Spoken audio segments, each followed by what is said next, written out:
علی بھی اگلا سوال ہے، یہ آب حیات کس چیز کا نام ہے کہ جسے پینے سے انسان کو موت نہیں آ سکتی؟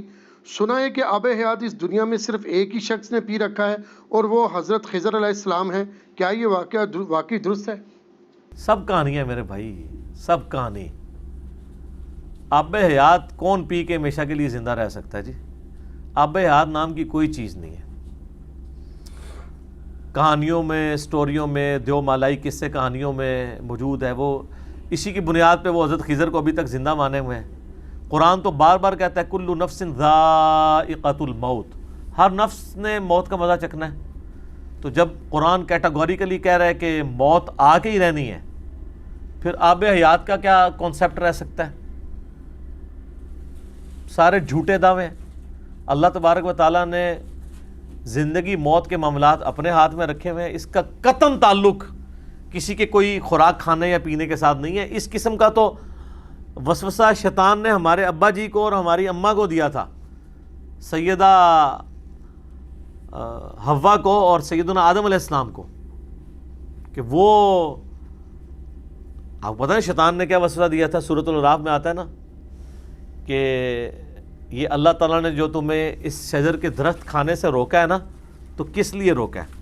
اس کانٹیکسٹ میں اگر آپ سورۃ الاعراف میں جہاں پہ قصہ آدم اور ابلیس ڈیٹیل کے ساتھ ذکر ہوا ہے سٹارٹ ہی کے اندر، اور وہاں پہ وہ دعا بھی آئی ہے ربنا ظلمنا انفسنا وان لم تغفر لنا وترحمنا لنکونن من الخاسرین آمین۔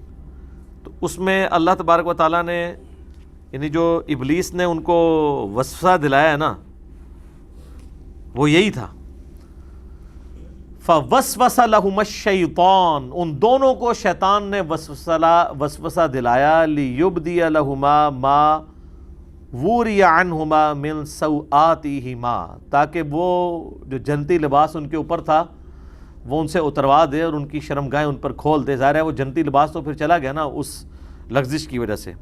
وقال ما نہاکما ربکما عن ہذہ الشجرہ، اور شیطان نے کہا کہ تم دونوں کو تمہارے رب نے اس درخت کے پھل کھانے سے اس لیے روکا ہے الا ان تکون ملکین، کہ کہیں تم فرشتے نہ بن جاؤ، او تکون من الخالدین، اور کہیں ایسا نہ ہو کہ تم ہمیشہ کے لیے زندہ رہو۔ تو یہ آب حیات کی لالچ تو شیطان نے لگائی تھی حضرت آدم علیہ السلام کو کہ جی یہ ایسی چیز ہے کہ آپ پی لیں گے تو آپ ہمیشہ زندہ رہیں گے۔ تو حضرت آدم کے ساتھ جو ہوا اس کے بعد پھر اللہ تعالیٰ نے معاف کیا، وہ آپ کے سامنے ہے۔ راہ حضرت خضر والا یہ تو ہے ہی ساری کہانی بازی ہے۔ قصہ موسیٰ اور خضر یوٹیوب پہ جا کے میرا کلپ دیکھیں، میں نے پوری ڈاکٹرین ان کی ختم کی ہے، پوری تصوف انہوں نے حضرت موسیٰ اور خضر کے واقعے کے اوپر کھڑی کی تھی سورۃ الکہف کے حوالے سے۔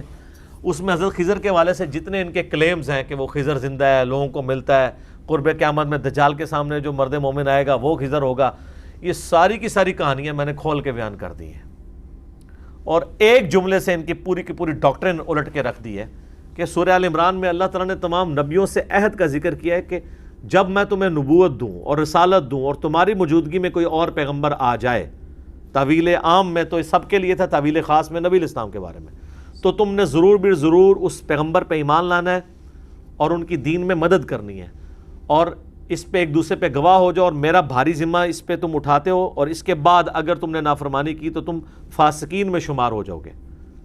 تو اگر حضرت خضر علیہ السلام حضور کے زمانے میں زندہ تھے نعوذ باللہ، اور وہ پیغمبر ہیں، چونکہ غیر پیغمبر ایک پیغمبر کا استاد نہیں ہو سکتا، حضرت موسیٰ کے وہ استاد ہیں قرآن کی روح سے، بخاری مسلم میں ان کا نام بھی ہے، اصل لفظ ہے خاضر، یہ جہاں سے گزرتے تھے صحیح بخاری میں آتا ہے سبزہ اگ جاتا تھا، یہ گنبد خضرا بھی لفظ استعمال کرتے ہیں نا سبزے کے لیے، اس لیے ان کو خضر کہا جاتا ہے۔ جو کہتے ہیں پانیوں پہ حکومت ہے، وہ بھی میں نے واقعہ سنایا تھا، میرے پانی تے بھی حکومت کی کوشش کی سی تو میں دسیا سی جناب وسی کنج کیتا، سب کہانیاں۔ اچھا، تو حضرت خضر علیہ السلام کے بارے میں وہ کہتے ہیں کہ انہوں نے آب حیات پیا ہوا ہے تو وہ زندہ ہے۔ تو بھئی میں نے اس میں کہا تھا کہ نبی علیہ السلام کے زمانے میں اگر وہ زندہ تھے تو قرآن کی روح سے تو ان کو نبی علیہ السلام کی غزوہ بدر میں، احد میں، خندق میں، تبوک کے موقع پر آ کے حضور کی مدد کرنی چاہیے تھی، آپ کے سپاہیوں میں شامل ہونا چاہیے تھا، اور اگر وہ نہیں ہوئے ہیں کسی ضعیف روایت سے بھی نہیں ثابت کہ وہ کبھی آئے ہوں یا آپ پہ ایمان لائے ہوں سامنے آ کے صحابہ کی موجودگی میں. بھئی حضرت جبرائیل اگر انسانی شکل میں آ سکتے ہیں تو حضرت خضر نہیں تھے آ سکتے؟ تو قرآن کی روح سے تو ان کی نبوت اور سب کچھ چھن چکا ہے, تو آپ ان کے بارے میں اتنا بڑا فتویٰ لگانے لگے ہیں. وہ ہے ہی نہیں تھے. حضرت موسیٰ کے زمانے میں تھے, اب واللہ عالم وہ پیغمبر تھے یا کوئی فرشتہ تھا, فرشتوں کا پیغمبر تھا جو انسانی شکل میں آیا تھا حضرت موسیٰ علیہ السلام کو مسئلہ تقدیر سمجھانے کے لیے. That's all. اور مسلم شریف سے جو پیش کرتے ہیں نا قرب قیامت میں, جو ایک دجال کے سامنے مومن کھڑا ہو جائے گا, اس میں آگے الفاظ ہیں, وہ راوی کہتا ہے کہا جاتا ہے وہ حضرت خضر ہیں. سند کوئی نہیں, کہا جاتا ہے یعنی سن سنا کے سننی, روایتیں مشہور. یہ بھی جی آب حیات پی لی حضرت خضر کو, اب موت ہی نہیں آنی ہے. اور کتنے لوگ ہیں پوری پوری زندگی وہ پھر نا چلت پھرت بھی کرتے رہے ہیں ہمارے بزرگوں میں سے نا. بزرگ میں عزت کے معنوں میں نہیں کہہ رہا, پرانے ہونے کے معنوں میں کہہ رہا ہوں کہ وہ آب حیات کی تلاش میں پھرتے رہے. ہمیں کہیں سے آب حیات مل جائے تو ہم پی لیں تو ہم کبھی نہیں مریں گے. سر آپ کے ابا جی کو آب حیات کی لالچ سورہ الاعراف میں نے آیت پڑھ دی تھی شیطان نے, تو پھر ان کو کس آزمائش سے گزرنا پڑا اور اس کے بعد ہمیں بھی آج تک گزرنا پڑ رہا ہے. تو آپ بھی مہربانی کریں یہ آب حیات کی تلاش چھوڑ دیں. موت کو کوئی نہیں ٹال سکتا, کوئی زندگی کسی کی لمبی نہیں کر سکتا, کوئی زندگی کسی کی کم نہیں کر سکتا. یہ اللہ کے فیصلے ہیں. سورہ نساء میں آیا تم اپنے آپ کو مضبوط قلعوں میں بھی بند کر لو نا, موت تمہیں وہاں پہ بھی آ کے رہے گی. سورہ آل عمران میں آیا کہ غزوہ احد کے بعد کئی منافقین نے کہا کہ ہم نے اپنے بھائیوں کو منع کیا تھا کہ جنگ میں نہ جاؤ ورنہ مارے جاؤ گے. اللہ تعالیٰ فرماتا ہے کہ اگر ان کی موت لکھی ہوتی تو یہ خود بخود اپنی مقتل گاہوں کی طرف کھینچے چلے آتے. ان کی موت نہیں تھی نا, تو اس لیے یہ آئے نہیں. ورنہ تو اللہ تبارک و تعالیٰ جس کو موت دینی ہے وہ اس کی موت کوئی روک نہیں سکتا, اور جس کو اللہ تعالیٰ نے بڑی بڑی آزمائشوں سے گزار کے بھی زندہ رکھنا ہے اس کو کوئی موت نہیں دے سکتا. حضرت خالد بن ولید 100 سے زیادہ جنگوں میں شریک ہوئے ہیں, اور وہ سر چھوٹی موٹی جنگیں نہیں ہیں, دنیا کی سپر پاورز کے خلاف, رومنز اور پرشینز کے خلاف 100 بیٹل فیلڈز میں. اور وہ فرمایا کرتے تھے میرے جسم میں چھوٹا سا حصہ بھی ایسا نہیں کہ جس کے اوپر کسی برچھی یا نیزے یا تلوار کے زخم کا نشان نہ ہو, پورا جسم بھرا ہوا ہے. لیکن میں بھی آج ایک بوڑھے اونٹ کی طرح بستر مرگ پہ مر رہا ہوں. اگر جنگ میں جانے سے موت آتی ہوتی تو میرے سب سے زیادہ چانس تھے مرنے کے. اور وہ جرنیل بھی ایسے نہیں تھے جو پیچھے بیٹھے ہوتے تھے, نہیں, وہ آگے جا کے لڑا کرتے تھے. تو کہتے ہیں اگر مجھے موت نہیں نہ آئی, میں نے موت کو خود تلاش کی ہے جنگوں میں, شہادت کی موت, لیکن آج میں ایک بوڑھے اونٹ کی طرح بستر مرگ پہ مر رہا ہوں. اور یہ ان کے عربی کے اشعار آج بھی ان کی قبر کے اوپر وہ جو احاطہ بنا ہے نا اس دیوار پہ یہ اشعار ان کے لکھے ہوئے ہیں جو انہوں نے اشعار کہے تھے. میرا خیال ہے یہ قیامت تک کے لیے نشان عبرت ہے یہ چیز لوگوں کے لیے کہ زندگی موت کس کے ہاتھ میں ہے, اللہ کے ہاتھ میں. آب حیات سے کچھ نہیں ہو سکتا, یہ ذہن میں رکھیں. اور حضرت خضر نے کوئی آب حیات نہیں پیا ہوا. یہ سب کی سب سٹوریاں ہیں, کہانیاں ہیں, دیو مالائی قصے کہانیاں ہیں جس کو آپ جو ہے وہ سنیں اور محظوظ ہوں. آپ دیکھیں پرانی آپ کو سٹوریاں ملیں گی, جی وہ فلاں ایک بندہ تھا, ایک ایسا حکیم تھا, اس کے پاس تانبے کو سونے بنانے کا فارمولہ تھا. آج ذرا ہمارے نوجوان بچوں کے سامنے یہ بات رکھیں, یقین کریں آپ کے بزرگوں کے اوپر ٹھٹا مذاق کریں گے کہ یار تانبا تو سونا بن ہی نہیں سکتا, اس کا ایک اپنا اٹامک نمبر ہے, اس کا اپنا اٹامک ویٹ ہے, ان دونوں کا آپس میں کوئی لینا دینا ہی نہیں ہے. ٹھیک ہے نا, یعنی یہ کیمیکلی یہ پاسبل ہی نہیں ہے کہ تانبے میں کوئی جڑی موٹی ملائے تو وہ سونا بن جائے. ٹھیک ہے, یہ اللہ نے سونا ایک یونیک دھات رکھی ہے. کوئی دھات ہوتی ہے جو ایک سے دوسری میں کنورٹ ہو جائے اس کو توڑنے سے, وہ بھی بڑے مشکل, وہ بھی ہمارے بزرگوں کو طریقے نہیں آتے, وہ بھی آئنسٹائن نے ہی آگے بتایا کہ فیشن ہوتی ہے. ٹھیک ہے نا, اور E=mc². ان بیچاروں کو کیا پتا, انہوں نے تو یار تیل نہیں دریافت ہوا سے.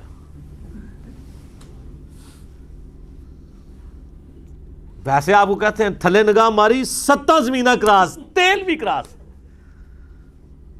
اتنے ماری تے جناب کوئی کہتا ہے عرش تک پہنچ گئی, لوح محفوظ تک پہنچ گئی.